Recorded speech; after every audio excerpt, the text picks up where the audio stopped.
Family সবসময় আমাকে সত্যের পথে সাপোর্ট করে, যে একটা অন্যায় হচ্ছে সেখানে তুমি কথা বলো, এটাতেই কখনো বাধা দিবে না। তা আপনি তো ইডেন কলেজের ছাত্রী আসলে, তো এই জুলাই আগস্টের পরে তো প্রতিদিনের রাস্তায় দাবি আছে শিক্ষার্থীদের বেশিরভাগ আসলে, তো আপনাদের দাবি কখন আসবে আসলে?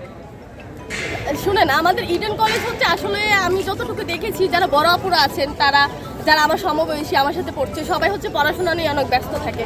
রাস্তায় গিয়ে বলবে যে আমি ইউনিভার্সিটি করতে চাই, তাদের আসলে মাথায় এরকমটা আসে না, তাদের মেন্টালিটি এরকম না।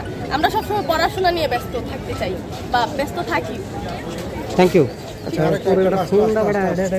ভাইয়া হয়েছে আসতে আচ্ছা আপু, আপনি একটু আগে বলছিলেন যেটা হচ্ছে যে তিতুমির কলেজ বিশ্ববিদ্যালয় চাচ্ছে, বিষয়টা আপনি একজন স্টুডেন্ট হিসাবে, ইডেন কলেজের ছাত্রী হিসাবে বিষয়টা কীভাবে দেখছেন? আমি এটা অবশ্যই খারাপভাবে দেখছি। সে যদি ইউনিভার্সিটি চায়ও, তার অবশ্যই সময় নেওয়া দরকার ছিল, যেহেতু দেশের এত পরিবর্তন, দেশে এখনও দেশ ভালোভাবে ঠিক হয় নাই।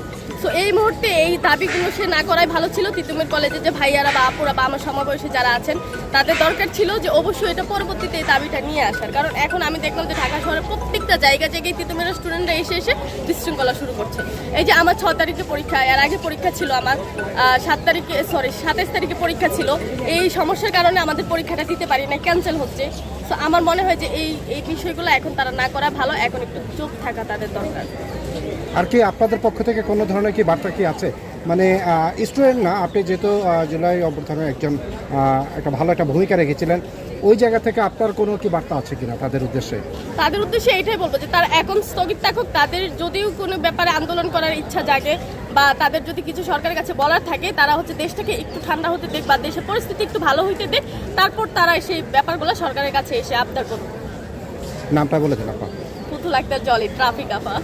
ট্রাফিক না, আপনার বিশ্ববিদ্যালয় টেক্সট যাবে তো? ও আচ্ছা, ইডেন মহিলা কলেজ। পুরো নামটা আবার ইডেন মহিলা কলেজ।